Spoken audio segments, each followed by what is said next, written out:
Ivy, this is my last letter before boarding the Peacock again to leave Breath and head to the far west. It's both exciting and terrifying to think I'm about to be further west than I've ever been.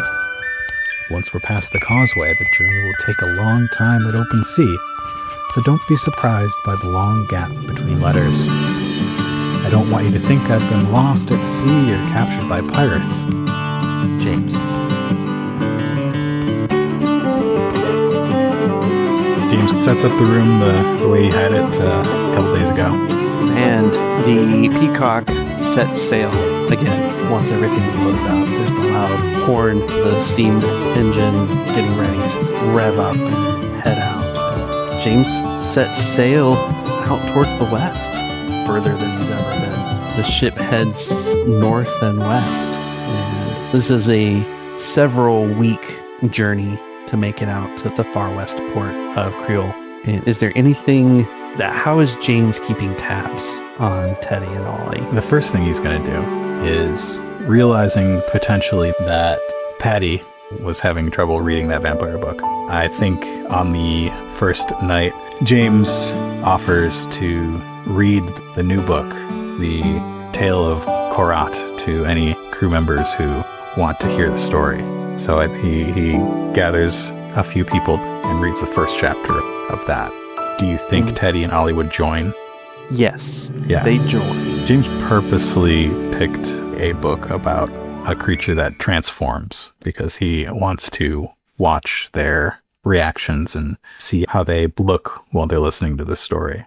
And what is the chapter? The first chapter introduces the protagonist, a young man who I think his father is a duke, and he is to be wed to somebody from a neighboring estate. One night he's attacked by a wild beast, which bites him. And then on the night of the full moon, something does happen. He wakes up the next morning, disheveled, his clothes ripped. He's in the forest. He has no idea what happened. I think that's where the first chapter ends. Is it a roll or just information? It's a roll. It can be perception or vigilance. I think he's watching, so it'll be perception. Perception. And we can add a setback because he's reading. Setback because of reasons. These guys are guarding their secret. Subject matter? You get a boost from subject matter. That is 2 successes, 2 advantages. Teddy and Ollie do a decent enough job of masking their expressions. They do their best, James can tell, to be expressionless. But there's definitely elements talking about the bite, talking about the ripped clothes. Something's happened that you see smirks and grins from them. James particularly chose this book because it was a very exaggerated take on anything that he thought might be true about the subject matter after the night at the gala. That was almost what he was hoping for, either that they would think it was silly or that they would be uncomfortable. And they leaned more towards the silly side. Yeah. They gave a reaction that James was looking for. Yeah. I think during the day, James keeps to the parts of the ship that he's supposed to keep to, but he tends to go out every night at that same time when the two of them showed up that first time. I think it's relatively uneventful when he heads out most of the time. But after a few evenings, after a few days, James hears Teddy and Ollie bickering a little bit as they are heading his direction. I'm assuming James is keeping an eye on where Teddy unzipped before. From his kind of same hiding spot. And as they kind of round the corner, it's a little bit obscure, but Ollie's walking backwards, holding something, and Teddy's walking forward and kind of struggling. They've got something heavy in a bag, and you can hear, "What did you want me to do?" He was getting too nosy. I don't like it. I don't like it at all. And then they kind of work their way back to the viewing platform as quick as two people carrying an awkward bundle can. And they heave and tow and throw it over the back of the ship. Well, At least he won't be bothering us anymore. I'll say. Dust their hands and head back towards the cabin. I don't think there's much James can do except to throw a life preserver towards where Arthur can't catch it. The bundle didn't make any noises. He waits the appropriate amount of time before quietly going back to his room, locking the door, and trying to figure out what to do next. As James is having a crisis in his room with the situation that he's in, he hears a loud foghorn type sound, and peeking out the porthole that he has in his room, it faces the front of the ship, and off to the side there's a big spotlight of another ship heading in the direction of the Peacock. There's another horn response, and then a bell rings out. There's a loud commotion outside as everyone runs to various stations of the ship. People shouting, "Get ready! Who is it? I don't know. What are they doing? They're heading straight for us. You think they're going to ram us?" As James hears all these people shouting, he's going to brace himself, one arm out in each direction on each wall in his tiny room. And the ship gets closer and turns, so it's coming alongside, and there's some loud noises as grappling hooks and ropes are shot over from one ship to the other. Looking out the porthole, James sees a Kenwich Empire flag flying from the back of the ship, and I think James hears the merchant marines yell, "Pirates! Pirates! Pirates!" What are we going to do about pirates? What are you going to do about pirates? Hide. What would James do? Pirates, they weren't the front of his mind, but there was talk about pirates on the journey between their starting point and Breath. There was talk about pirates generally working a little more southern than where they're going now. But hey, the ocean's the ocean. You can go wherever you want. James, being a knowledgeable person, would first try to observe. He would not be quick to action. If he can see the ship out his window, he would observe to learn as much as he can before having to deal with this threat. I think James gets that as a passenger. There isn't a lot expected of him. The crew is focused on looking at the ship.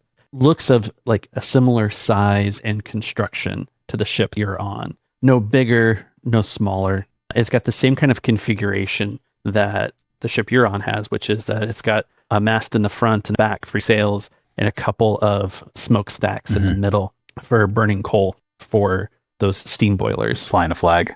It is flying a flag, and it's not flying a Jolly Roger. James is educated enough to recognize the flag flying from the mast is the country flag for the Kenwich Empire. Yeah, that is the ship that went missing.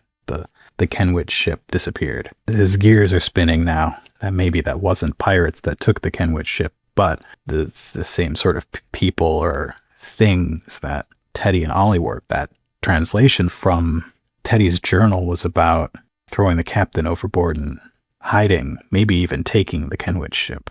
So let's do a perception or vigilance check. I imagine James is looking out over the crew, over some of the people that he maybe doesn't trust, as well as what's happening on the bridge of the ship. Yeah, he's just poking out that round window. What's the difficulty? We've got fog, so we're going to add a setback. Okay. I think it's going to be just an average check. There's nothing I can add to this roll, but I would be happy to give you a story point. I'll take it. All right.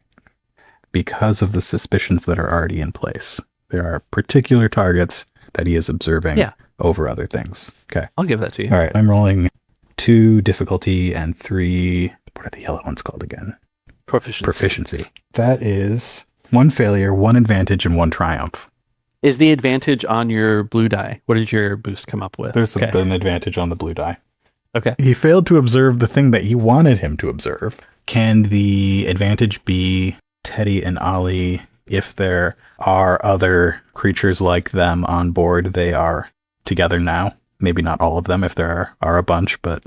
Arthur had given you Arthur or Patty, I forget which, had given you the information. He had mentioned it was 5 or 6 total come on at the same time. And they were all roomed in that same bunk. Yeah. You have a number in your head of what you're looking for. Was that your advantage or your triumph? Advantage. How do you want to spend your triumph? I want it to be something about the other boat. If the people who have taken that other boat are creature people, maybe there's a silhouette in its wild form. Maybe the merchant marines on this boat really know what they're doing. Definitely. James would notice around this time. It might be something that happens further into the interaction, but it'll be a thing James notices now for the triumph. These marines definitely know what they're doing. As you're looking at the oncoming ship, it's pointed just off angle from your ship. It's going to sweep in alongside and try and pull into being close. And so as it's getting closer, you have an eye. I don't know if this is really how it works, but it works in action movies. So We're going to say it works. They are coming at you, heading in opposite directions. You've got a view of the whole ship because your porthole faces the front of the ship. In the back of the ship that's coming at you, the Kenwich ship, there are two figures back there. They have something that's kind of rolled up, some fabric or something along those lines that looks kind of heavy, and they are throwing it out the back. The colors are consistent with the Kenwich flag. They are throwing a large Kenwich flag into the ocean. Into the ocean, getting rid of it. Right. Okay. They're throwing it out to sea. With your advantage, you see Teddy, Ollie, and 3 others with the Marines heading for the front bow. They seem to have a demeanor that they're getting set up for the Marines to shoot across. I don't think either of the ships have any obvious artillery or weapons. Yeah. These are both merchant style ships. It's not long before the human silhouetted figures of the Kenwich ship are firing at your Marines, and your Marines are answering. Gunfire is as the ships pull alongside. What's James doing? I don't suppose Marines are going to hear me if I shout from here. James grabs his walking stick, his only line of defense, and he grabs that bag of flour. I think he grabs it, puts it in his pocket, runs up towards the bow of the ship where the Marines and his 5 sailors are. Not sure exactly which skill, but I think you need to roll a check to make it to the bow unscathed. There's gunfire being shot back and forth. There's a loud distracting bell above your head, and Captain Dunn shouting commands from a few levels above you where her quarters would have been, in the helm of the ships. 5-fold vigilance, warfare, coordination. I think you're in a pool of coordination or vigilance skill set. I'm seeing it in the action movie trope of you are dodging gunfire, hitting off crates on the deck while you're moving the Okay, vigilance. Okay. What sort of difficulty? This one's going to be hard, and then I think there's still a setback. I don't think James has seen a lot of combat, so I imagine his heart's pumping pretty hard. I've got 2 proficiency, 3 difficulty, 1 setback. There's a triumph. And a success. So that is a success, a triumph, and 4 threats. Nice, hefty number of threats. How would you describe that? The merchant marines actually listen to me. There's pings and crackle of gunfire surround you. There's hollering and yelling, and even some hooks from the Kenwich ship of the rails to keep your ship even closer together. With the success, you're going to make it to the bow of the ship. There's a little fortification built quickly out of crates that the Marines are behind as well, and mixed in there is Ollie and company. He's running over the deck of splintering wood and projectiles paying off metal, maybe some fire here. The little fortification, he dives into it and puts his back up against the crate and looks at the Marines. How close are the 5 sailors? They're intermixed, not shoulder to shoulder, but you've got a couple of crates that are like Marine and one of the news, and then you've got like 3 Marines behind another crate. 2 or 3 rows of crates used for cover, popping up and shooting over. But I would say that that whole group is probably all within short range of each other. Can James tell by the various medals, epaulets, and hats which one of these Marines is the leader of the group? Let's go lieutenant. There's an officer at the back of the group. The merchant Marines are firing rifles. Okay. This person is in a slightly different uniform. holding a pistol, and he's commanding the situation. And you can tell he's trying to keep the Marines in line and going. James keeps his head low and ducks towards the lieutenant and says, "Those 5 sailors, you can't trust them. They are with the Kenwich ship. Trust me." And he pulls out the sheet of paper. "I found this in their bunk." Which sheet is this? The translation about the captain and the Kenwich ship. You're spending your time for him to listen to you. He's definitely confused. He's looking it over. The 5 you're referring to are intermixed with the front line men. I think James would recognize that part of Lieutenant's confusion is those 5 are doing a good job of defending the ship. They've hit several of the pirates trying to make their over the rail and all of that. And I think this is where I'll spend your 4 threats for the next bad thing that happens.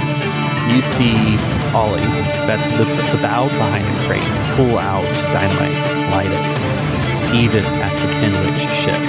The lieutenant believes you, but before he can make any judgments about what to do about this, the dynamite blows, and there is a tremendous secondary explosion right in the center of the ship, and it cracks in half, and everybody's blown back. I'll give you 3 strain for that one.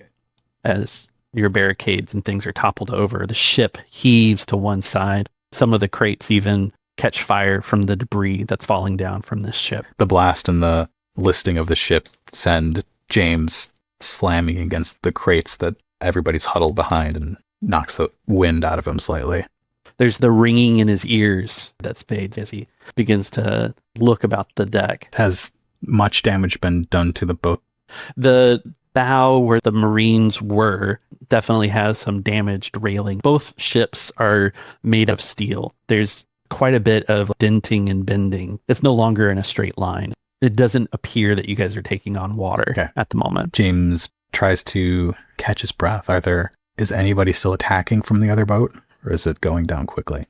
It's going down quickly. You are a good distance away from this ship. You're a small person on a large ship, and the middle of this ship kind of just evaporated in this explosion that cracked it in half. James would see any of the crew on the Kenwich ship that could get to their feet leaping out into the water, abandoning ship. Yeah. And there's just a small handful of those folks. James will run to the edge of the Peacock, and if there are life preservers to be had, he'll be throwing them to the crew of the other ship, knowing that the merchant marines will appreciate the prisoners. Interrogations will happen.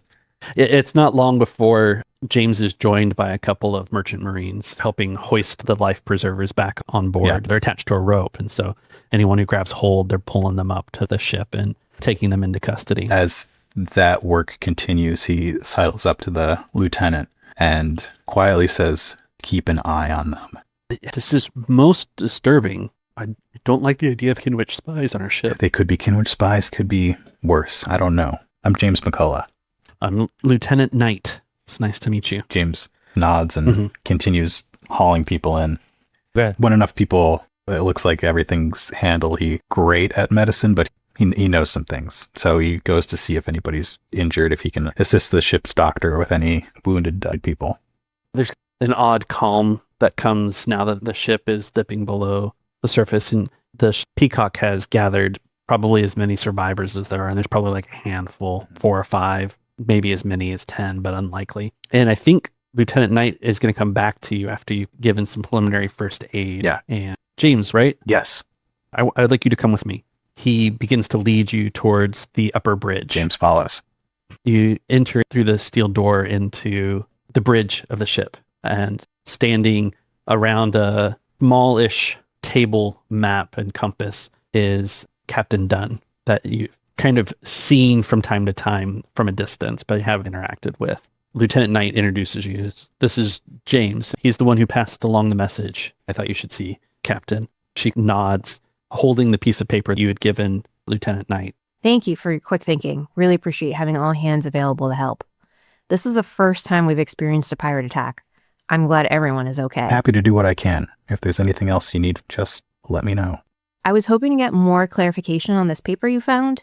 Can you explain that more? One of your new sailors picked up 5 new sailors when we departed Elenwick, and one of them dropped this written in a different language. I myself am a scholar. I translated it. And while I was disturbed by the translation, I was going to bring it to somebody as soon as I could, but I wanted to make sure my intuition about things was correct. She ponders, and then she looks at you with kind eyes. And she asks, Is this all the evidence you have? It's the only substantial piece of evidence I have. I can tell you that I heard them plotting one night, and I can tell you that when you look for your first mate, you're not going to find them because they threw him overboard last night. Ooh, that's troubling. It is. If this is all you had, we could keep them under observation. But if you saw them throw the first mate overboard, that's mutiny. I cannot substantiate that. It's my word against the word of 2 of your sailors. But I do have credentials from Elenwick University if you'd like to see them. I am a credible witness. That won't be necessary. she looks over at Lieutenant Knight. Confirm our friend's story and find Arthur. If we're unable to find him aboard, we need to isolate and contain the new sailors. And Lieutenant Knight gives a salute. Yes, ma'am. And heads out. You are still on the bridge. You haven't been dismissed. I don't know if the captain has more for you. James stands around observing. Mm-hmm. He is in observation mode, looking at how the bridge functions, how the staff work. He makes eye contact with the captain, who expected him to leave, and says, "Okay, I'll go now." All right. Return to your cabin, and if we need anything else, we'll call. He heads to his cabin.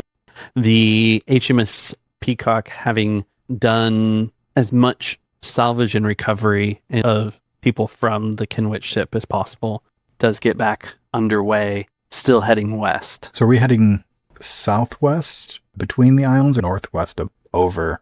You're heading northwest in the open ocean, northwest of Clon. That basically is a pass between the island of Garia and the island of Foley that has a couple of kingdoms and duchies on it. You go northwest up and around Foley, and then you come back down south. Okay. What else would James like to do? We've got a few minutes before my next thing. I think James gets back to his small chambers. Everything is probably all over the place after the ship was rocked by that explosion. He picks up his things, tries to get reorganized, and probably nods off for a couple minutes. He didn't sleep well last night. So I think before the next leap in time, I would love to see James tackle one of the objects in his possession, if you're up for it. Yeah. Investigating or translating. Sure. Let's do it. So James currently has a mysterious bag. He has that text being translated by his new friend, Dennis O'Shea, who is eager to impress. He now has a translated bit from this guy's journal. In our last session, I think he was considering trying to look into that translation and see if there was anything he could glean off it that would help translating the other piece as well. Is there anything else I'm forgetting? Those are the two that I remember. Okay. I failed with the flowers twice. Yeah, let's go with the translation again. See how poorly I failed that one. What do you think I'd be using? Myth, education? I was going to say, I still think you're using myth when you were trying to translate the message. Is education better for you? Not at all. Not at all? Okay. Myth is the best. Myth is the best. We'll stick with myth. I think, and this may be overly generous as the GM, but you get a free upgrade. Oh, wow. For getting that translation. Okay. Hard? I think it's still 4 purple. Can I have a boost? Yes. You're thinking about setbacks.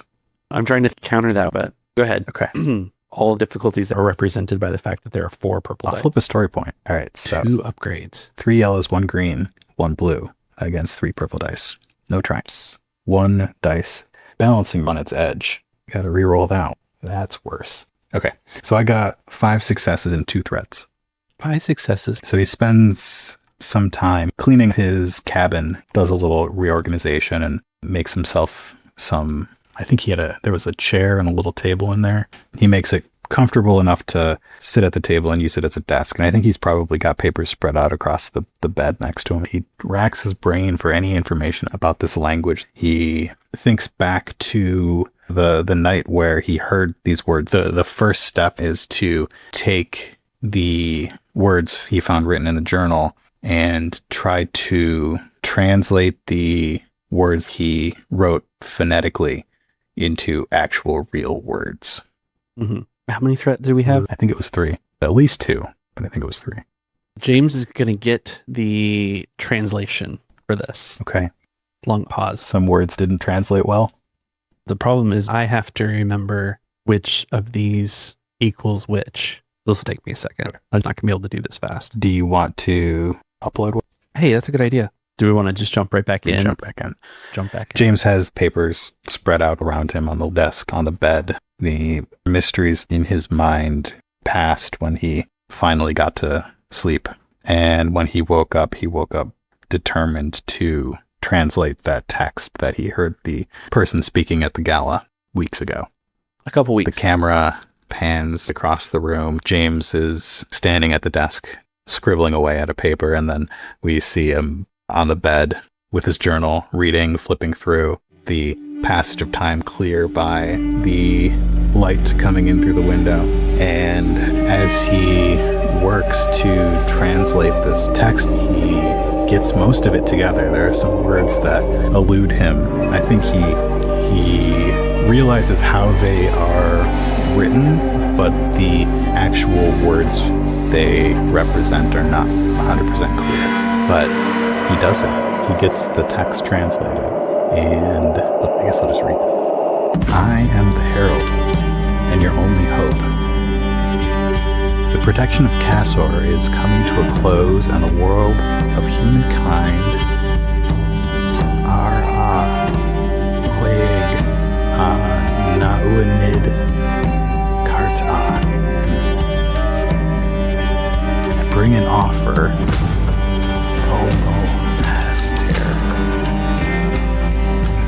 Unshackle your fate to that of the rest of humanity and turn this little kingdom of yours over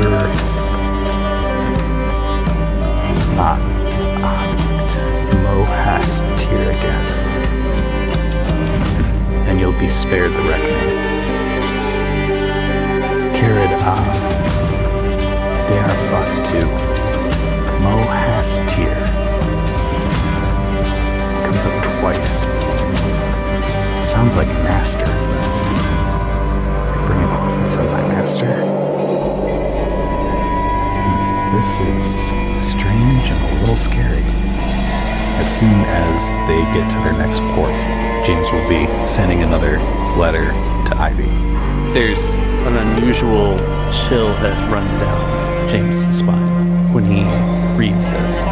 Memories of when you heard this as a presentation, and now you remember that scene playing out with these words. It ended with people hurt, strange dogs or wolves attacking the people you called home. There's a sense of vulnerability in the air for this, a dread of what all this could mean. And as James is focused deeply on this translation, reading it to himself, maybe rereading it a couple of times, trying to make sense of it, he's startled by a half-hearted knock.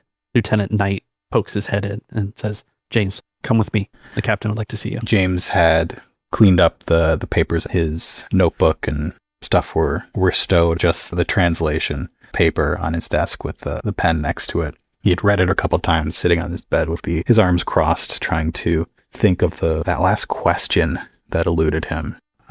Sayard de Arfas too. And he's startled by Lieutenant Knight. Lieutenant Knight, sure, yeah. He rubs his chin and rubs his eyes. He got some sleep before doing this. It's been a long day of thinking and excessive thinking. He gets off the bed, grabs his jacket from the chair, and follows Lieutenant Knight. And Lieutenant Knight heads towards the bridge with a deliberate and purposeful pace to his walk. Matches well with James's mood, but for other reasons, he seems on edge and not really answering a whole lot of questions. It's more of a silence as they head up to the bridge. The sun is late afternoon now, on the verge of evening, and the fog and mist and all of that has burned away into just kind of a bright blue open ocean. Heading up to the bridge, James thinks he sees a silhouette in the distance behind your boat, but there isn't much time to contemplate that before being rushed into the bridge. You're before the captain again. She's conferring with Lieutenant Knight first. There's no sign of Arthur. We've searched all the decks, high and low. Arthur can't be found. Captain Dunn turns to James and says, Be precise for me. What did you see? I saw Teddy, large crew member, Ollie, skinny, both carrying a wrapped thing, size, shape of a person. They said, didn't write down what they said. From what they said, it was easy to infer that this person, wrapped in a tarp, was Arthur, and that he would not be a problem for them anymore. They threw Arthur over the side of the boat and left, quietly through a life preserver. I think Arthur was already gone. I did not return to my room for a short period after that, so that I would not run into those two, because I believe they already have their suspicions about me having suspicions about them. James, right? Thank you, James. Lieutenant Knight, take those 5 new crew members and separate them. Put them somewhere without the Kenwich pirates that we have. See that they're secured. If I can assist with any foreign objects in their quarters, I could go through them for you if you need me to. That's not necessarily a bad idea. We'll certainly call on you to be a witness. The tough thing is deciding whether to go back to Brett and submit them to the Clon authorities or do a ship trial here on the Peacock. What about Port Krill? Nah, that's just an outpost for resources between the far west and Brett. Clon is the authority out west, sure, but they ensure all their judicial actions take place on Brett. I'd hate to lose all that money returning with an empty hull, but given the pirate attack with spies on board, I'm not sure I see a way around it. James is disappointed, but tries not to show it. James isn't going to be disappointed for long. Lieutenant Knight has left the bridge at this point. He's been given his orders. He's carrying out those orders, but it hasn't been long since he's departed. I'm picturing the bridge it's not a very big area. It's got kind of oval-shaped windows throughout. As the captain's trying to decide what to do, there's a loud snap, crack, and then a boom ahead of the Peacock, out its bow off to the side. A gigantic plume of water sprays up into the air. The captain's attention goes immediately to one of the crew members in the bridge with binoculars. He turns to the captain, blood draining from his face, and says, "Captain, Kenwich Navy is behind us. That's a warning shot. They want us to stop." Captain Dunn looks confused and concerned. What do you think, Mark? Does she run for it or stop? I think she stops at James' suggestion. Okay. Stop. We can explain everything. The people who sank the Kenwich boat in custody momentarily, we can give them to the Kenwich Navy. Yes, I agree. That sounds wise. Let's stop the ship. Ding, ding. Gears and levers and calls into tubes that go to the engine room are made, and sails that are probably out now. I don't know my Unhoisted? sailing terms. What is the opposite of hoist? They're stowed. Yeah. They cut the sails. Listeners, if we get this wrong, we already recorded it, so I'm sorry. Nothing we That's can best I can do. They cut the sails, the power to the engines, and bring the Peacock to a stop. Kenwich battleship secures the ship. James would be free to leave the bridge, but he's not required to. Lieutenant Knight saw that Teddy was the one who threw the dynamite. It is very clear who we can blame here, and we've already got our suspicions about these people. We can return the prisoners to their home. That would lend us some goodwill. Mm-hmm. Yeah, so James, I don't think James goes back to his room, but he goes to a place on deck where he can observe the meeting between the captains from a distance.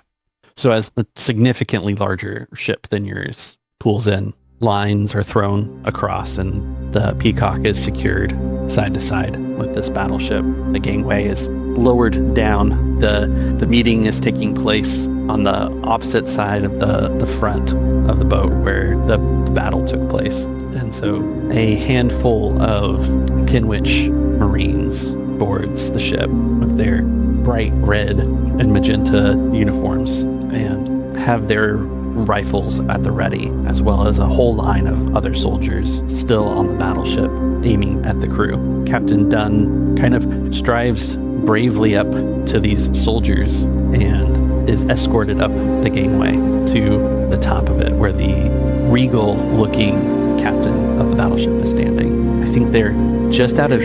But I am expecting a very large hat on the captain. Sort of. There's a sense of flamboyancy amongst these soldiers. If I'm remembering my world history correctly, these are all countries that have not gone to war with each other for a while, right? So they have had time to decorate themselves in other ways.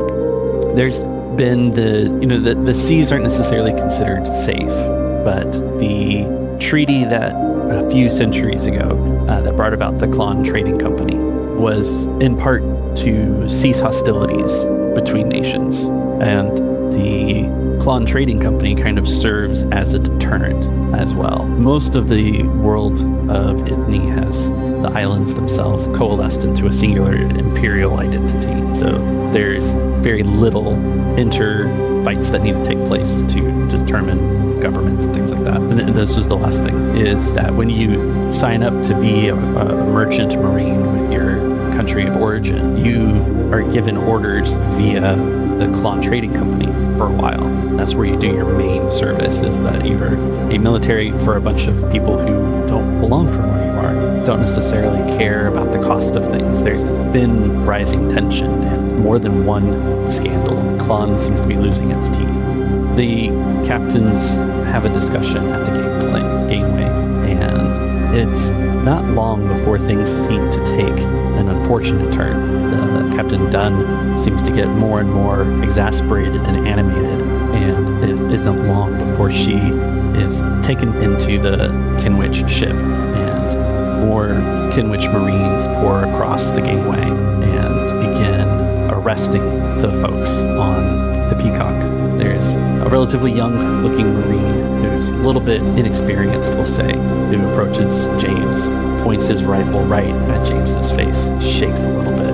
You're under arrest. Sure, I'll come with you. No, you can't get your stuff. Come in with me now. I need to get my stuff. You wouldn't say no to a traveling scholar.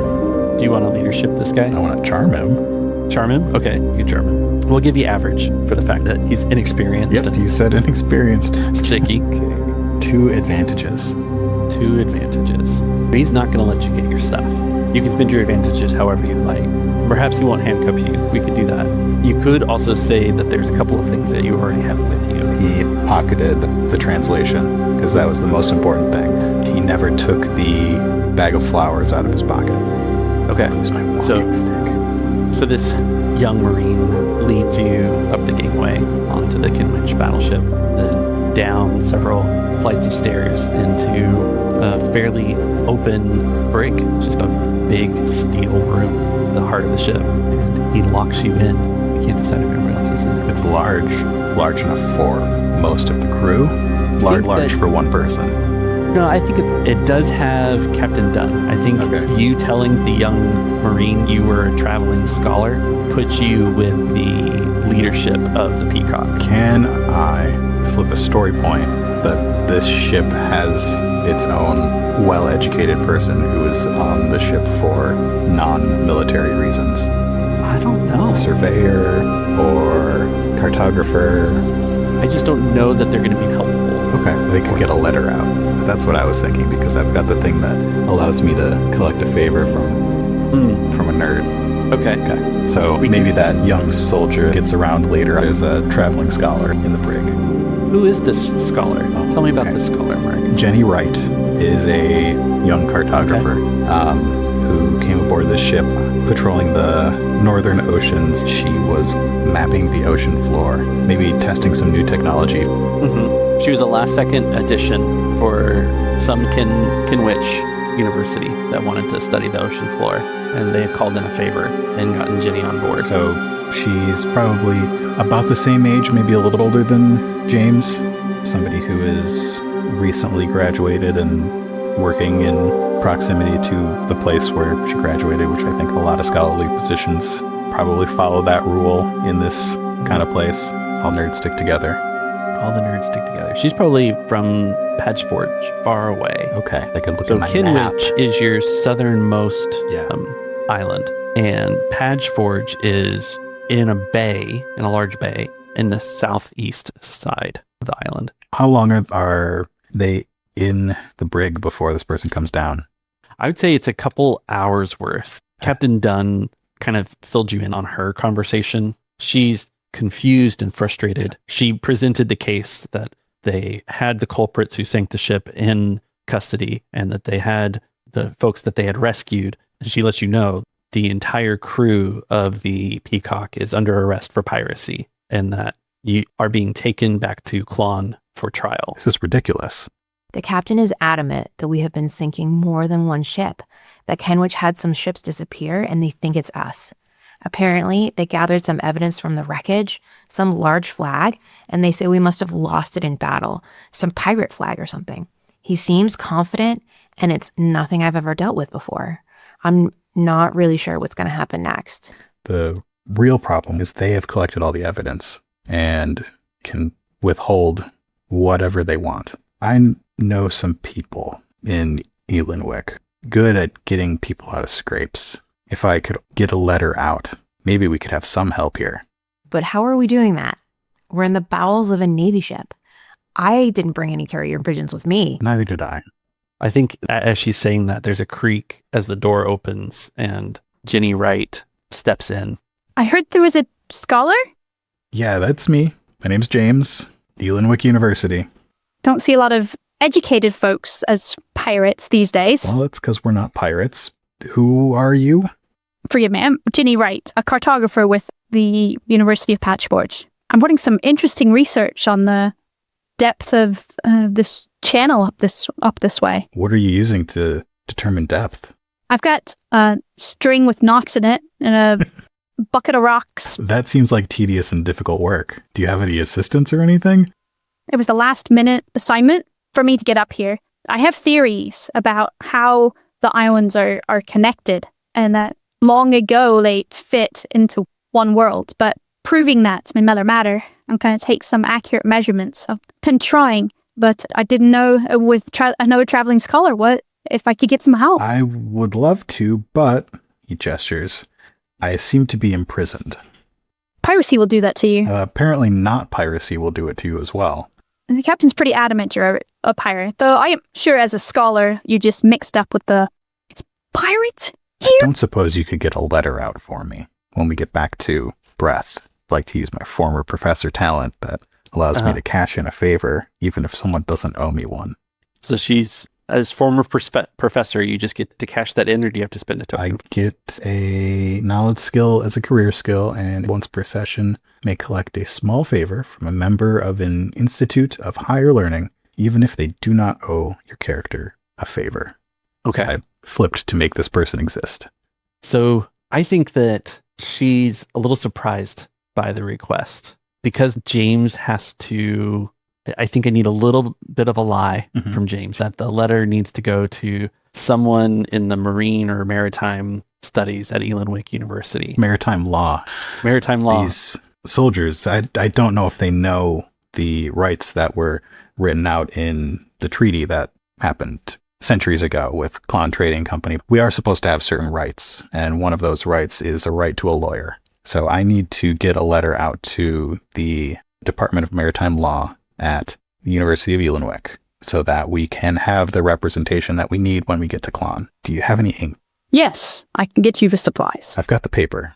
And so she goes and returns with a little pad to write on and a little inkwell and quill or pencil? Probably an ink pen. Who does James write this letter to? This letter is going to Lockwood. Okay. Because of all the people James knows, Lockwood is the person who can get himself out of scrapes. So hopefully can get other people out of scrapes. So he writes down what happened, all the information that they have, everything that they have about this ship and what the ship might have taken from their ship. He also includes that translation specifically as something to give to Ivy with a separate note about translating it or getting it figured out, just so that he is not the only person who knows it. And when Jenny comes back, he says, you can read it if you want. It's not going to make a whole lot of sense. If it gets to the right people, we can have our names cleared because Captain Dunn and her crew are not pirates. some of the people on board were, and we had them separated. I will get this letter posted for you. Thank you. I'll join the group that's boarding the Peacock. Captain Bartlett has decided to continue his maneuvers before bringing you to Clon in person, but the Peacock will return to Breth with the evidence. I'll get the letter out in time. Hopefully, your maritime lawyer can meet you when Captain Bartlett returns. The particular evidence you should be looking for is a small scrap of paper with a translated note. It was last in the possession of Lieutenant Knight. It may be in Lieutenant Knight's quarters. He looks to Lieutenant Knight if they're in this brig with them. I don't think Lieutenant Knight's in the brig. Okay. I think they separated the Kellybrook Marines in their own holding cell. The other piece of evidence is a notebook, journal. In it, you will find words written in a strange language. It is what was translated on the note in Lieutenant Knight's possession. You will find it under the mattress in a very messy room 5 sailors shared in the lowest deck of the Peacock. All right. It was interesting meeting you, James. It was interesting meeting you. If you need any favors and we run into each other again, let me know. And with that, Jenny leaves James locked in a brig in a Kenwich battleship at sea. And I think that's where James will finish his season. So much for going west. At least I'm not back where I started.